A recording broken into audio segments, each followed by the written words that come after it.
የራሳቸው የመሪ አውሮፕላን ያላቸው የአፍሪካ ሀገራትና አዲስ የገባው የኢትዮጵያ ቅንጡ አውሮፕላን በርካታ የአፍሪካ አህጉር መሪዎች በሀገራቸው እንዲሁም በዓለም ዙሪያ ለመጓጓዝ የሚጠቀሙባቸው የራሳቸው የሆነ የግል አውሮፕላን አላቸው። እኚህ የመሪዎች የግል አውሮፕላኖች ከሌሎች አውሮፕላኖች የሚለዩ ሲሆን እንዲሁም ደግሞ እጅግ ዘመናዊ ቴክኖሎጂዎች የተሟላላቸው ናቸው። እነዚህ አውሮፕላኖች ውብና ምቹ ከመሆናቸው ባለፈ መሪዎችን ከማንኛውም ጥቃት ወይንም አደጋ ለመከላከል በከፍተኛ ደረጃ የላቁ የደህንነት ግብዓቶች የተሟላላቸው ናቸው።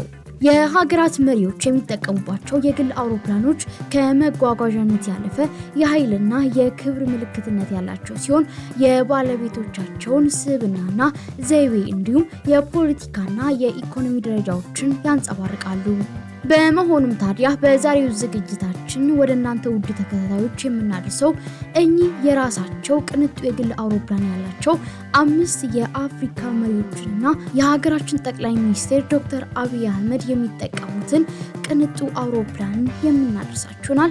ውድ የተከበራችሁ የሁሉ ዴይሊ ቤተሰቦች እስከ ፕሮግራማችን ፍጻሜ አብራችሁ ቆያል። ለቻናላችን አዲስ ከሆናችሁ እንደዚህ አይነት መረጃዎች እንዲደርሱ ቻናላችንን ሰብስክራይብ ቪዲዮን ላይክ ማድረግ ቤተሰቡን ይወዳጁን። ወደ መረጃው ወሰናችሁ። 5ኛ አንጎላ።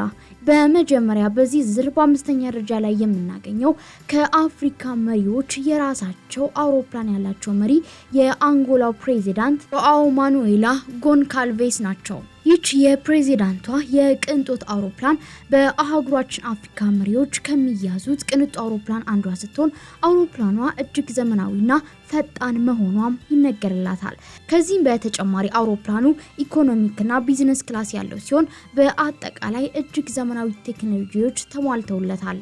በውስጡም ለፕሬዚዳንቱ ብቻ አገልግሎት የሚሰጥ እጅግ ዘመናዊ መታጠቢያ ቤት፣ ምግብ የሚቀርብበት ልዩ ቦታ፣ መኝታ ክፍልና ለተለያዩ ለፕሬዚዳንቱ ልዩ አገልግሎት የሚሰጥበት ሌክዠሪ ክፍሎችና ዘመናዊ ካሜራዎች እንዳሉትም ተነግሯል።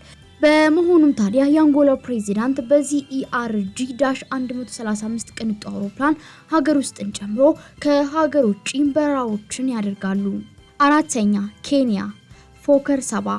መቀጠል በዚህ ዝር በ4ኛ ደረጃ ላይ የምናገኛቸው የራሳቸው የመሪ አውሮፕላን ካላቸው የአህጉራችን አፍሪካ መሪዎች መካከል የኬንያው ፕሬዚዳንት ዊሊያም ሩቶ ነው።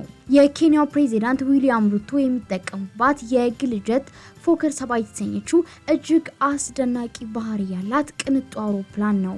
ይህች አውሮፕላን በአህጉሪቱ በጣም ውድ ከሚባሉት የፕሬዚዳንት አውሮፕላኖች ዝርዝር ውስጥ በ4ኛ ደረጃ ላይ ተቀምጣለች። ይህች የረጅም ርቀት አውሮፕላን እስከ 100 ተሳፋሪዎችን በአንድ ጊዜ መያዝ የምትችል ሲሆን በውስጧም ለፕሬዚዳንቱ ደህንነት ሲባል እጅግ ዘመናዊ ካሜራዎችንና ልዩ የቪአይፒ ሩሞችን ይዛለች።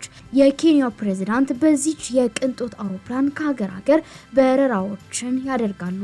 3ኛ ናይጄሪያ ቦይንግ BBG 737-700። የናይጄሪያው ፕሬዚዳንት ቦላ አህመድ ቲኑቡ በዚህ ዝር በ3ኛ ደረጃ ላይ ተቀምጠዋል። የናይጄሪያው ፕሬዚዳንት የሚጠቀሙበት ይህ ቅንጡ አውሮፕላን ቦይንግ 737 ዘመናዊ አውሮፕላን ሲሆን አውሮፕላኑ የደህንነት ካሜራዎችን ጨምሮ በርካታ እጅግ ዘመናዊ ቴክኖሎጂዎች የተሟላለትን ነው። ከሚኒስቴሮቻቸው ጋራና ከአንዳንድ የሀገራት መሪዎች ጋራ ለመጓጓዝ አውሮፕላኑ ሰፊ ቦታን ከምቹ መቀመጫዎች ጋራ ያቀርባል። ይህች የናይጄሪያው ፕሬዚዳንት የሚጠቀሙባት የቅንጦት አውሮፕላን ዋጋዋ እጅግ ውድ መሆኑም የሚነገር ሲሆን አውሮፕላኗ ባላት አስደናቂ ፍጥነትም ትታወቃለች። 2ኛ ሳውዝ አፍሪካ ቦይንግ 737 BBG።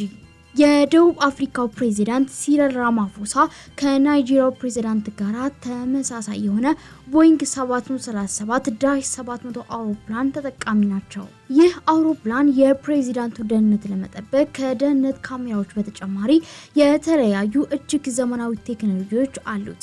በሰዓት 850 ኪሎ ሜትር በከፍተኛ ፍጥነት መብረር የሚችለው ይህ ዘመናዊ አውሮፕላን ከዋና ፕሬዚዳንቱ በተጨማሪ ሚኒስቴሮችን የሚያስተናግድ የተለያዩ ሰፋፊ ሌክዠሪ ክፍሎች እንዳሉትም ተነግሮለታል። ከዚህም በተጨማሪ ይህ ቅንጡ አውሮፕላን በውስጡ ስብሰባ ማድረጊያ ሰፊ ስፍራ፣ ለፕሬዚዳንቱ ሰፊ መኝታ ክፍል፣ የምግብ አዳራሽና የተለያዩ ሌክዠሪ ክፍሎች አሉት። አንደኛ ኢትዮጵያ ቦይንግ 737-800 አውሮፕላን። የኢትዮጵያ አየር መንገድ የመጀመሪያውን ቦይንግ 737-800 ቢዝነስ አውሮፕላን መረከቡ የሚታወስ ነው። ይህ የቅንጦት አውሮፕላን ለጠቅላይ ሚኒስትር ዶክተር አብይ አህመድ አገልግሎት ለመስጠት በልዩ ሁኔታ የተነደፈ አዲስ ቦይንግ 737-800 አውሮፕላን ሲሆን የኢትዮጵያ አየር መንገድ የተረከበው አዲሱ ቦይንግ ከስተም ዲዛይን ተደርጎ የተሰራ አውሮፕላኑ የተገዛው ለትልልቅ ኩባንያዎችና ተቋማት ዋና ስራ አስፈጻሚዎች ቪአይፒ ቻርተር አገልግሎት እንዲሰጥ በማሰብ ነው። አውሮፕላኑ በጠቅላይ ሚኒስትር ዶክተር አብይ አህመድ ትዕዛዝ በልዩ ሁኔታ ከአሜሪካው ኤርፎርስ 1 እና ከሩሲያው ፎርስ 1 የፕሬዚደንሻል አውሮፕላኖች ጋር የሚቀራረቡ ዘመናዊ የደህንነትና የቴክኖሎጂ ግብዓቶች የተሟሉለት ሆኖ እንዲሰራ መደረጉም ተነግሯል። ይህ አየር መንገዳችን ያስገባውና በዋናነት አብይ አህመድ ለግል ጉዟቸው የሚጠቀሙበት አውሮፕላን ውስጣዊ ክፍሉ ለጉዞ ላይ ስብሰባዎች፣ ለአደጋ ጊዜ መደበቂያነት እንዲሁም ለሚስጥራዊ ስብሰባዎችና ወታደራዊ ኦፕሬሽኖች ለመምራት የሚያስችሉ ዘመናዊ የቴክኖሎጂ ግብዓቶች የተሟሉለት ሆኖ እንዲሰራ መደረጉም ተነግሯል። አውሮፕላኑ በውስጡ ከሚያካትታቸው በርካታ ዘመናዊ ቴክኖሎጂዎችና የደህንነት መጠበቂያዎች በተጨማሪ ለዕለት ተዕለት ግልጋሎት የሚውሉ መሰረታዊ ነገሮችም የተሟሉለት መሆኑ የተሰማ ሲሆን ከነዚህ መካከልም አንደኛው የፕሬዚዳንቱ መታጠቢያና መኝታ ቤት ነው። አውሮፕላኑ በውስጡ ለጠቅላይ ሚኒስትር ዶክተር አብይ አህመድ ብቻ አገልግሎት የሚሰጥ ዘናጭ የሆነ ሻወርን ጨምሮ ሁሉ ነገር የተሟላለት መኝታ ቤት ያለው፣ በውስጡም የአውሮፕላኑን እንቅስቃሴ የሚከታተሉበት የሚነጋገሩበት መስመር እንዳለውም ተነግሮለታል። ከመኝታ ቤቱ በተጨማሪ ምናልባትም ሚኒስትሮቻቸውና አማካሪዎቻቸው አብረው የሚጓዙ ከሆነ አረፍ ብለው የሚጫወቱበት አነስተኛ ባር እንዳለውም ለማወቅ ተችሏል። ሌላው በአውሮፕላን ውስጥ እንዲካተት የተደረገው ዘመናዊና የተሟላ የማብሰያና የመመገቢያ ክፍሎች ያሉት ሲሆን ጠቅላይ ሚኒስትሩ በተለይ ረዘም ያለ ጉዞ በሚያደርጉበት ወቅት ምግባቸውን በፈለጉበት ምርጫና አይነት ትኩስ ምግብ የሚቀርብላቸው፣ ምግብ በኋላም ሆነ በፊት ቡና እየጠጡ ራሳቸውን ማሳረፍ ከፈለጉ ወይንም ደግሞ ከባልደረቦቻቸው ጋር መጫወትና ውይይት ማድረግ ቢያስፈልጋቸው ለዚህ አገልግሎት የሚውል እስከ 16 ሰው መያዝ የሚችል የቡና ቦታም እንዳለው ተነግሮለታል። በጉዞ ላይ ያሉ አስቸኳይ